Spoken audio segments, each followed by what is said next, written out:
대신방을 마치고 한 주간 사청에서 지냈습니다. 다음 주, 그러니까 이번 주 목요일 목회자 양성원에서 강의를 제가 해야 해서 강의 준비를 했습니다. 저는 양성원에서 신약 개론하고 히브리서에서 계시록까지 9권의 성경을 맡아 있는데요. 1년에 한 번씩 강의하는데 이번 학기는 이번 주 목요일입니다. 요한계시록을 강의합니다. 우리 교회에서도 언젠가는 제가 요한계시록 강의 설교를 한번 해야 되겠는데 이번에 주일 오전에 시작한 이 고린도후서가 끝이 나면 이어서 요한계시록 설교를 할 계획입니다. 고린도후서를 우선 다 끝내고 끝나면 요한계시록 설교를 주일 오전에 할 생각입니다. 오늘 오후에 요한계시록 1장을 읽은 것은 오늘 오후부터 요한계시록 설교하려고 읽은 건 아니고요. 요한계시록 설교는 주일 오전에 해야 됩니다. 전교인이 다 들어야 돼서 그래서 오전에 하고 있는 고린도후서 설교 끝나면 이어서 요한계시록 설교할 텐데요. 오늘 오후에 1장 설교를 하게 된 것은 제가 한 주일 내 요한계시록을 읽고 묵상하고 있으면서 다른 설교하려니까 안 되네요. 한 주간 내내 요한계시록을 읽고 있었는데 이 요한계시록의 이 감동, 이 감격스러운 이 이야기를 그냥 넘어가기 저도 너무 아쉬워서 오늘 1장만 한번 설교를 하고 지나가려고 합니다. 요한계시록은 많은 오해가 있는 책입니다. 어려운 책이라는 오해가 있습니다. 요한계시록은 어려운 책이 아닙니다. 어렵게 쓸 이유가 있습니까?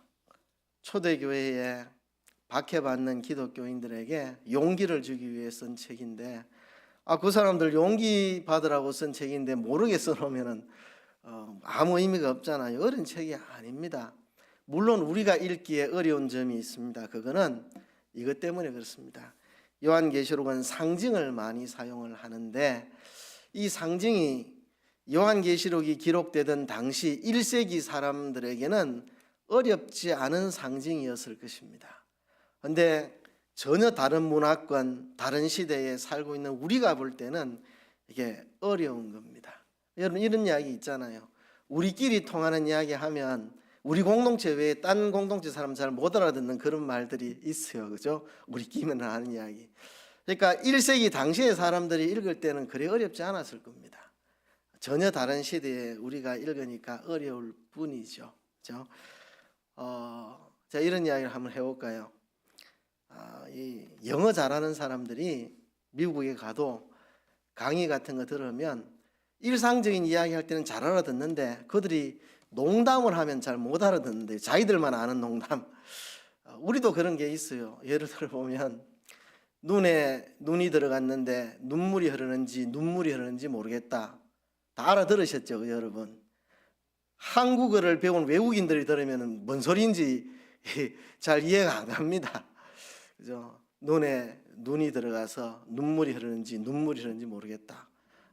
우리는 잘 통하는데 한국어에 웬만큼 능숙한 외국인도 이게 뭔 소리지 이렇게 그죠? 그 아이가 학원을 끊었다고 말하는데 학원을 끊은 건지 모르겠다. 여러분 알아들으시죠? 저 이제 아이들이 저 오늘 학원 끊고 와서 이래 말하면 학원 등록하고 왔다는 말인지 학원을 그만두고 왔다는 말인지 제가 못 알아듣겠더라고요. 헷갈려서 옛날에 이제 학원 등록할 때 표를 끊어가지고 등록하니까 학원 등록하는 거 학원 끊는다 이러는데 또 어떤 아이들은 학원 그만뒀다는 말을 학원 끊었습니다 이런 말하니까 아이들이 학원 끊고 와서 이런 말하면 등록하고 왔단 말인지 그만두고 왔다는 말인지 잘 모르겠는데 이런 말을 저 아이가 학원을 끊고 왔다고 내한테 말하는데 학원을 끊었다는 말인지 모르겠습니다 이런 말하면 아무리 한국어를 열심히 공부하는 외국인도 못 알아듣습니다.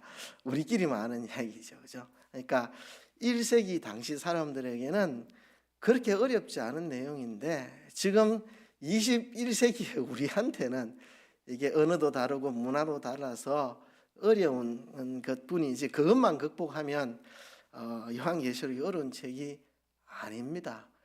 1세기 당시 모든 그리스도인들이 읽고 힘을 얻고 용기 얻도록 써놓은 책인데요. 어려운 책이 아닙니다. 또 요한계시록은 닫힌 책이라는 생각을 가진 분들이 있습니다. 계시록은 열린 책입니다. 활짝 열어놓은 책입니다. 닫아놓은 게 하나도 없습니다. 다 열어놨습니다. 그렇죠? 비밀이라 말해놓고 그 비밀이 뭔지 또 뒤에 설명까지 해놓고 다 열어놓은 책입니다. 닫힌 책이 아닙니다. 왜 닫아놓습니까? 요한계시록 6장에 보면 보호자에 앉으신 이에게 임봉한 책이 있는데 어린 양이 그 인을 다 떼가 다 드러내는 건데 다 열려진 책인데 이 닫혀진 책이 아니고 열어놓은 책입니다. 그리고 요한계시록은 말세에 예수님 재림 직전에 일어날 일들을 모아서 기록해 놓은 책이 아닙니다. 이게. 그러면 1세기 당시에 이 책을 받은 사람들한테는 아무 의미가 없잖아요.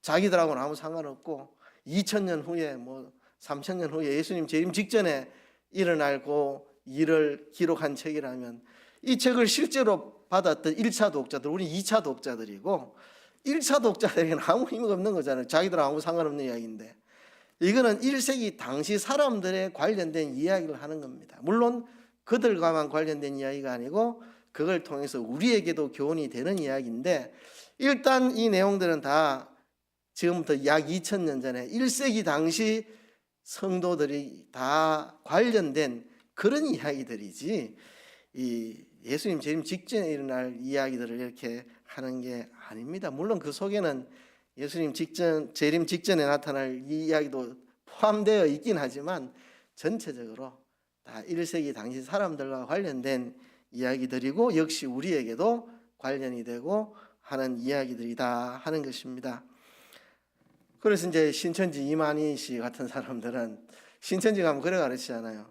요한계시록에 나오는 이 내용 전체가 다 그 이만희 씨, 그 신천지 그 속에서 일어나는 일들을 기록한 것이다.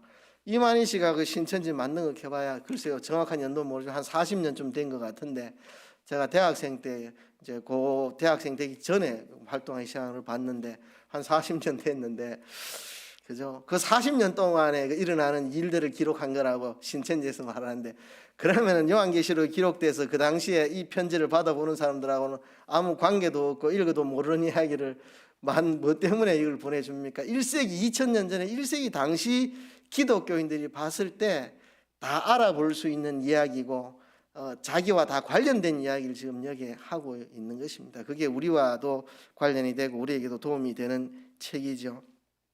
그리고 현 시대와 억지로 짜맞추는 일 하는 것은 옳지 않습니다.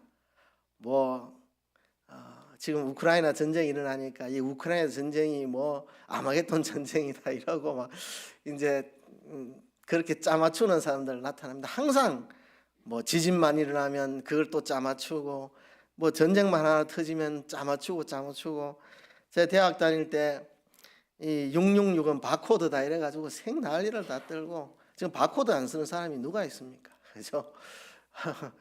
그리고 또 요즘은 666은 베리칩이라 이라고 막 생체칩 그런 게 666이라 하고 다 헛소리입니다.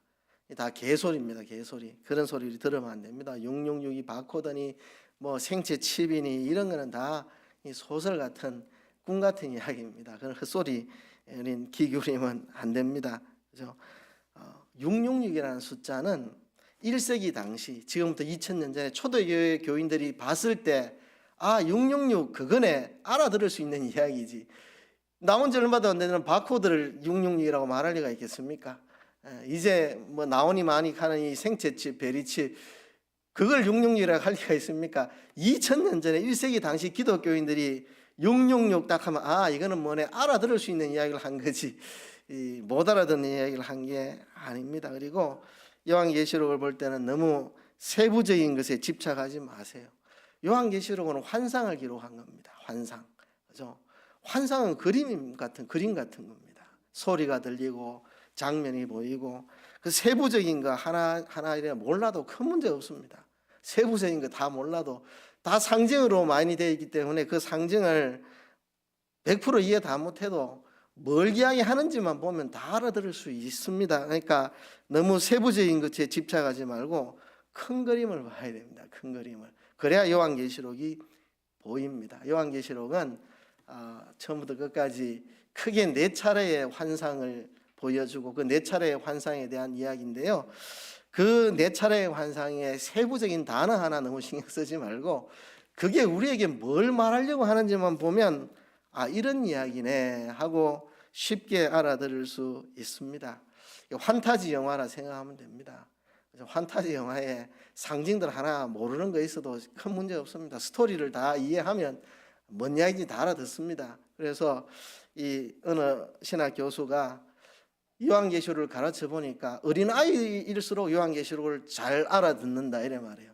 어린아이들이 훨씬 더 요한계시록을 잘 알아듣는다. 왜냐하면 어린아이들은 세부적인 한 단어 이런 거 신경 안 써요. 큰 그림을 한 번에 보고 인지하기 때문에 아이들이 오히려 요한계시록을 가르치면 잘 알아듣더라 이런 간증도 있습니다. 그래서 세부적인 것 집착하지 말고 한 가지 더 이야기한다면 요한계시록은 무서운 책이 아닙니다.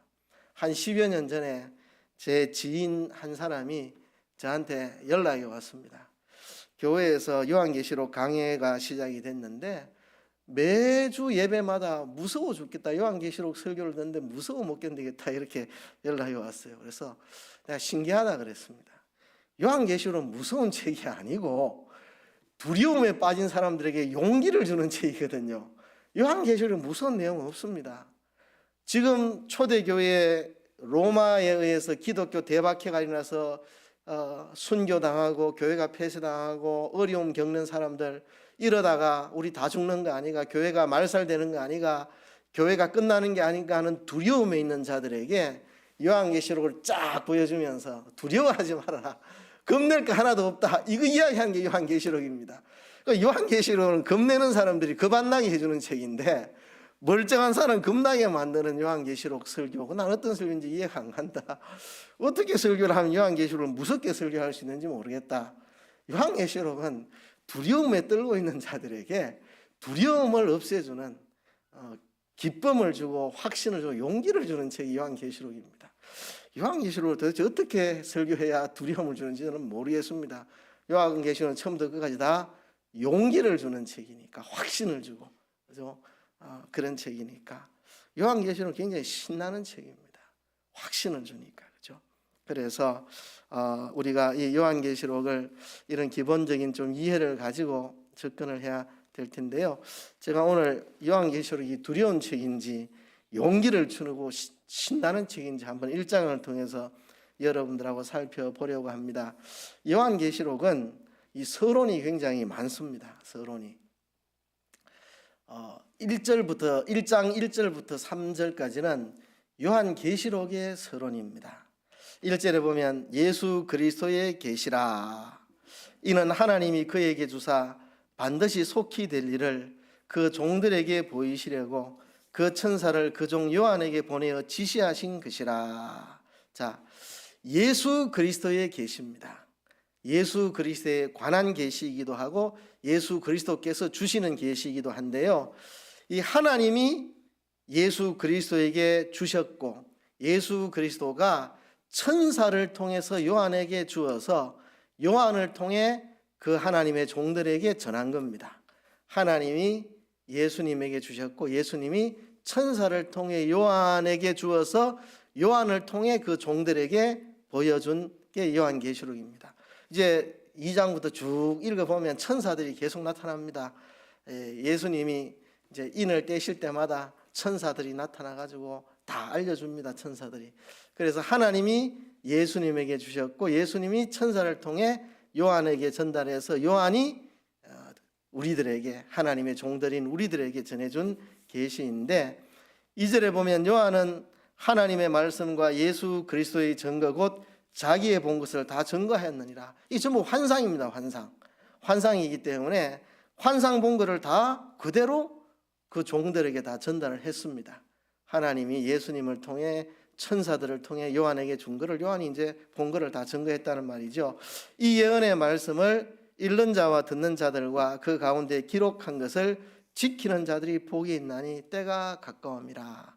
이 요한계시록의 이 예언의 말씀을 읽고 듣고 그대로 기록한 대로 지키는 자들이 복이 있다. 이게 이제 요한계시록 전체의 서론입니다. 그런데 이제 4절부터 5절 상반절까지는 편지의 서론입니다. 여러분 독특한 게 5절부터 보면 4절부터 보면 완전히 편지입니다. 그냥 편지. 우리 바울 서신들 있잖아요. 뭐 로마서, 고린도전서, 에베소 이런 서신서들하고 똑같은 형식입니다. 4절에 보면 요한은 아시아에 있는 7 교회에 편지하노니 이제도 계시고 전에도 계시고 장차 오실 이와 그 보좌 앞에 7명과 이렇게 시작하잖아요. 그러니까 요한이 아시아에 있는 7 교회에게 편지한다. 그러니까 일반 서신서하고 똑같이 이게 서론이 4절부터 시작이 됩니다. 그러니까 요한계시록은 계시이면서 예언이면서 편지입니다. 요한계시록은 계시의 특징도 있고 예언의 특징도 있지만 편지의 특징을 가지고 있습니다. 편지라는 것은 편지를 보내는 사람이 있고 받는 사람이 있고 받는 사람의 상황이 있고 편지 쓰는 목적이 있잖아요. 그죠? 바울이 예를 들면 고린도전서는 고린도 교회라는 대상이 있고 고린도 교회에 문제가 많이 일어났고 그거를 해결하기 위해 편지를 보냈잖아요. 그런 게 이제 편지입니다. 그러니까 이 요한계시록도 계시이기도 하고 예언이기도 하지만 편지라는 사실을 우리가 잊으면 안 됩니다. 그래서 요한이 누구한테 보내느냐? 7 교회에게 편지를 합니다. 7 교회에게 편지를 한다는 거죠. 자, 이제도 계시고 전에도 계시고 장차 오실 이와, 자, 이제도 계시고 전에도 계시고 장차 오실 이가 누굽니까? 우리 하나님이죠. 우리 하나님 아버지. 이제도 계시고 예전에도 계셨고 장차 오실 분 우리 하나님 아버지죠. 그러니까 하나님을 이렇게 표시했어요. 이제도 계시고 전에도 계시고 장차 오실 분. 그러니까 역사의 시작자요, 종결자요, 주관자요, 통치자요, 역사를 움직이고 계신 분이다. 이게 얼마나 편지를 쓸 때 받는 사람들에게 얼마나 용기가 됩니까? 지금 뭐 이때가 그 주 95년 도미시안 황제의 기독교 박해식이라고 우리가 그렇게 보는데요. 기독교 대박해가 일어나고 있고 너무 정말 어렵고 로마 황제는 정말 무소불위의 권력을 가진 것 같고 로마 황제가 세상을 다 주름잡는 것 같은 그렇게 보이는데 요한이 7 교회에게 편지하기를 이제도 계시고 전에도 계시고 장차 오실리다. 이 세상의 모든 걸 혼자 시작하시고 종결짓고 지금 주관하고 통치하고 계신 그 하나님 우리 아버지 얼마나 용기가 됩니까? 또 그 보좌 앞에 7명, 이 성령을 말하죠. 7명은 성령, 그죠? 성령께서 모든 걸 다 아시고 모든 걸 통찰하시고 우리의 형편을 다 알고 계시고 우리를 돕기 위해서 오신 분이 성령님이잖아요, 그죠? 이 요한계시록을 쓴 요한이 요한복음에서 뭐라고 합니까? 보혜사 성령을 보내준다. 그죠? 그가 너희에게 모든 걸 다 가르쳐주고, 그죠? 그가 너희를 지키고 보호하고.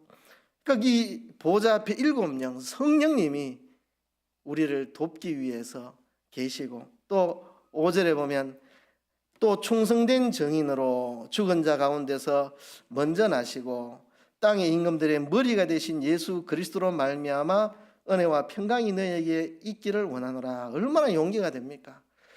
예수님을 충성된 정인이라 그랬어요. 이건 왜 그래 말했을까요? 지금 요한이 예수님의 복음을 전하는 정인 노릇하다가 잡혀온 겁니다. 지금 반무섬에. 또 교회가 왜 핍박을 받느냐? 예수 그리스도의 복음을 전하는 정인 노릇하다가 핍박받아 죽어가고 있는 거예요. 핍박받고.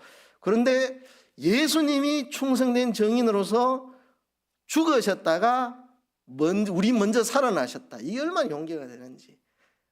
교회가 복음을 전하다가 핍박을 받고 있는데 예수님이 충성된 정인으로 죽으셨지만 죽은 자 가운데서 먼저 살아나셔서 땅의 임금들의 머리가 되신 예수 그리스도 얼마나 용기가 됩니까? 얼마나 용기가 돼요.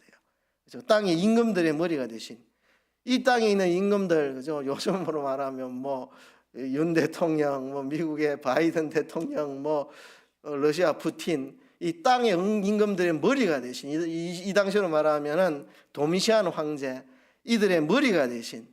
그러니까 이 땅에 이 권세자들이 힘이 있는 것 같지만 우리 주 예수께서 충성된 정인 노릇하다가 죽으시고 먼저 살아나셔서 땅의 임금들의 머리가 되신 예수 그리스도로 말미암아 은혜와 평강이 너희에게 있기를 원하노라. 이게 편지의 서론입니다. 편지의 서론. 그죠?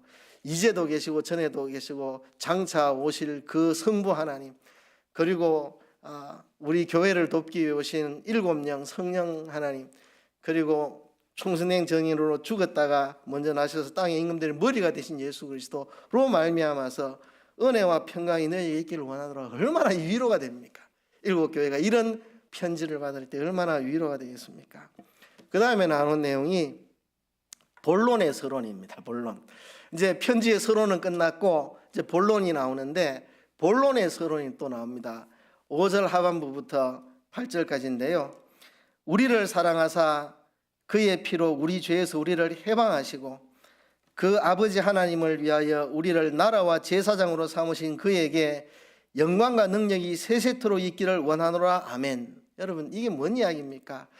예수님이 그 피로 우리를 죄에서 해방하시고 우리를 그 아버지 하나님을 위하여 우리를 나라와 제사장으로 삼아주신 그에게 영광과 능력이 세세토록 있을지어다. 아멘.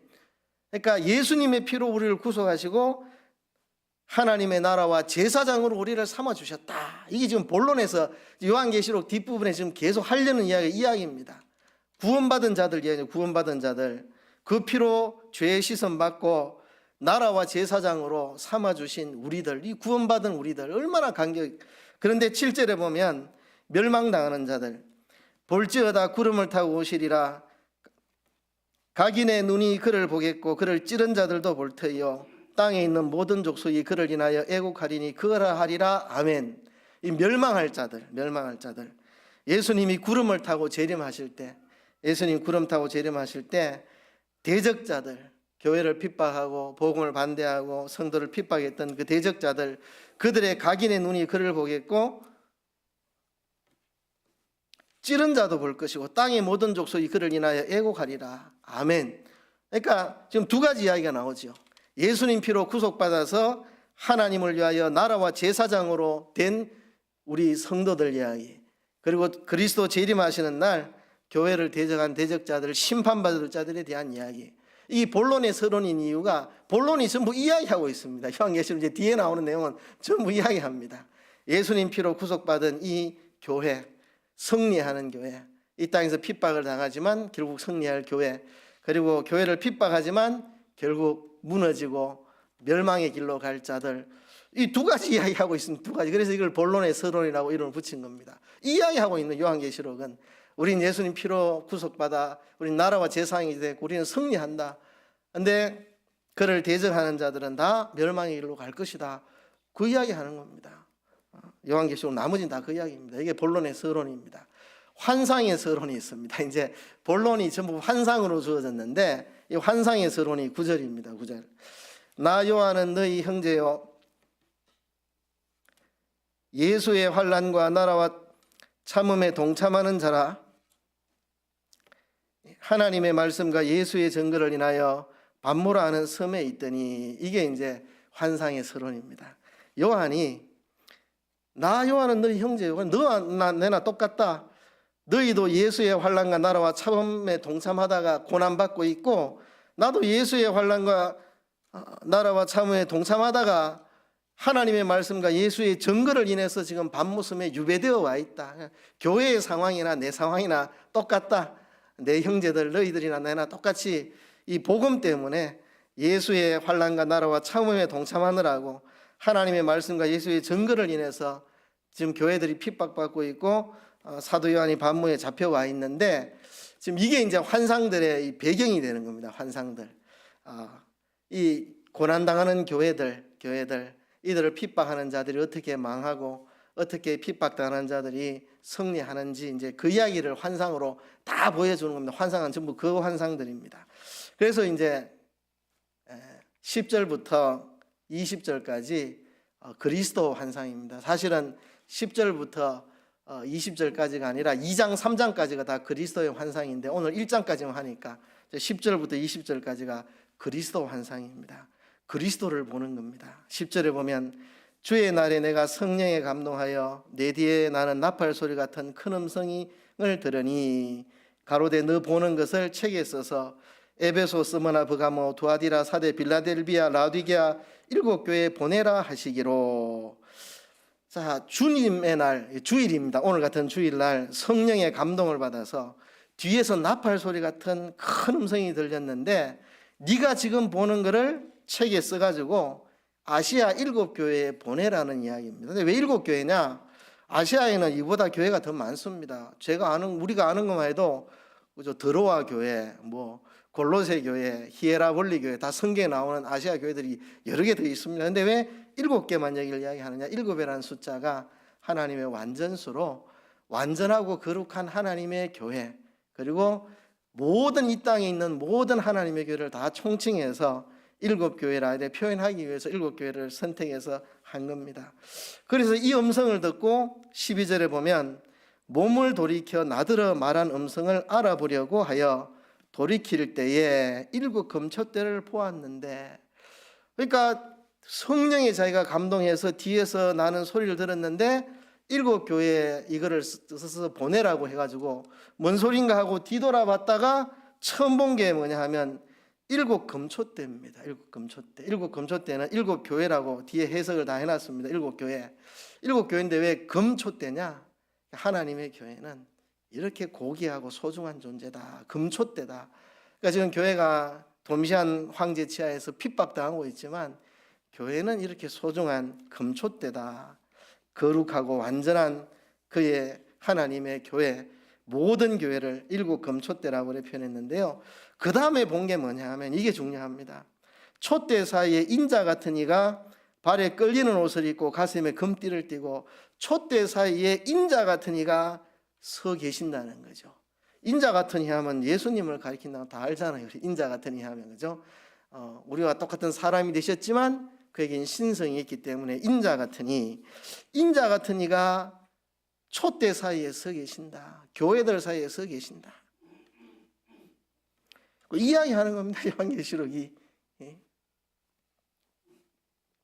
인자 같은 이의 모습이 여러 가지로 설명되어 있는데, 발에 끌리는 옷을 입고 있고 가슴에 금띠를 띠고 있고 머리와 털이 희기가 흰 양털 같고 눈 같고 눈은 불꽃 같고 발은 풀무에 단련한 빛난 주석 같고 그 음성은 많은 물소리 같고 오른손에 7 별이 있고 그 입에 좌우에 날성금이 나오고 얼굴은 해가 힘있게 비치는 것 같더라. 이게 이제 7 금초대 사이에 서 계신 인자 같은 이의 모습입니다. 이게 뭘 상징하느냐? 다 몰라도 됩니다. 다 몰라도 돼요. 여러분, 이게 뭔지는 다 몰라도 다 좋은 말이라는 걸 알잖아요. 그죠? 이야, 이런 분이시네. 이런 겁니다. 그러니까 이 상징 하나하나를 100% 이해하라는 이야기가 아니고, 이 상징 하나하나를 100% 이해 못해도 상관없습니다. 지금 말하고자 하는 것은 십자가에서 승리하시고 부활을 성천하여 하나님 보좌 우편에서 하늘과 땅의 권세를 다 가지고 계신 바로 그분이 교회 가운데 서 계신다. 이야기하고 싶은 거죠. 그죠? 겁내지 마라. 환난을 겁내지 마라. 뭐 겁나느냐? 부활하고 성천하셔서 승리하신 이 예수 그리스도가 교회들 가운데 7 금초대 가운데 떡 서 계시는데, 승리하신 예수님이 교회를 지키시니까 두려워하지 말라는 이야기입니다. 발에 끌리는 옷은 제사장, 가슴에 금띠를 낀 것은 왕으로서의 예수님, 머리가 털이 희고 한 것은 예수님의 그 순결하고 거룩하심, 발이 풀무에 달린 주석 같은 것은 그의 강함을 세상을 심판하는 그의 강력한 힘을 이야기하고, 또 음성은 많은 물소리 같고 아주 음이한 음성, 오른손에 7 별이 있고 교회의 사자들을 다 친히 붙들고 계시고 그 입에 좌우에 날성금 하나님의 말씀으로 세상과 더불어 싸워 이기시는 그 얼굴이 해가 힘있게 비치는 것 같이 그렇게 영광스러운 분. 이 상징을 다 이해 못해도 됩니다. 우리 그냥 느끼면 됩니다. 그냥 이대로 그냥 이거를 알려고 하기보다는 느끼면 됩니다. 이렇게 부활 성천하신 하늘과 땅의 권세를 다 가지고 계신 예수님이 교회 가운데 계신다. 교회를 지키고 계신다. 두려워하지 말아라. 겁내지 말아라. 그 이야기하는 겁니다. 요한계시록을 설교하면 무섭다, 이런 무섭게 설교할 수 있는 방법이 어디 있습니까? 요한계시록이 막 용기가 생기고 막 힘이 나고, 야, 내가 겁먹을 거 없네, 막 이렇게 자신감이 생기고, 이렇게 하는 게 요한계시록입니다. 도미시안 황제 치하에 기독교 대박히기에 참 교회가 어려움을 겪고 있을 때 의기소침하고 낙심하고 좌절할 것 같은 성도들에게 용기를 내라. 그렇죠? 제일 처음에 보여주는 환상이 이 환상입니다. 그리스도 환상. 주일날 뒤에서 음성이 들려서 돌아봤는데 제일 먼저 본 게 7 금초대 7 교회, 이 땅에 있는 모든 교회. 근데 거기에 인자 같은 이가 서 계시는데 그 모습이 이랬다. 부활하시고 성천하사 하늘과 땅의 권세를 다 가지신 이 승리하신 예수 그리스도께서 교회와 함께 하신다. 두려워하지 말아라 하는 이야기입니다. 그래서 17절에 보면 내가 볼 때에 그 발 앞에 엎드려 저 죽은 자같이 되매 예수님이 이런 분이신 줄 알고 깜짝 놀라가 죽은 자같이 되었습니다. 그때 두려워 말라. 나는 처음이요 나중이니. 계속 성부 하나님도 처음이요 나중이고 예수님도 처음이요 나중. 그러니까 세상의 시작과 끝은 다 예수님 손에 달려 있다고. 처음이요 나중이다. 이 세상 역사는 내가 다 주장한다. 두려워하지 말아라. 곧 산자라. 내가 전에 죽었었노라. 내가 전에 죽었다. 근데 지금 살아있는 자다. 그러니까 죽으면 사는 게 이 기독교잖아요. 그렇죠? 그러니까 내가 전에 죽었었는데 지금 나는 산자다. 그러니까 두려워하지 말아라. 두려워하지 마라. 이제 세세토록 살아있어 사망과 음부의 열쇠를 가졌다. 마태복음에서는 천국 열쇠를 가졌다. 그 열쇠를 베드로에게 줬는데 여기는 사망과 음부의 열쇠를 가졌다. 죽고 사는 거 다 예수님 손에 달렸습니다. 예수님이 시작과 나중, 처음과 나중, 알파 오메가, 예수님이 세상 주권자고 죽고 사는 문제 다 예수님 손에 달렸는데 뭘 그래 세상을 겁내가지고 쩔쩔매고 그래 두려워하느냐. 두려워하지 말아라. 그런 이야기입니다. 그래서 20절에 보면 7별은 7교회의 사자요 7촛대는 7교회인이라. 또 요한계시록이 어려운 상징들은 다 설명도 다 해줍니다. 7촛대는 7교회고 7별은 7교회의 사자다. 그래서 이 요한계시록 1장의 장면 너무 감격스러운 장면이잖아요.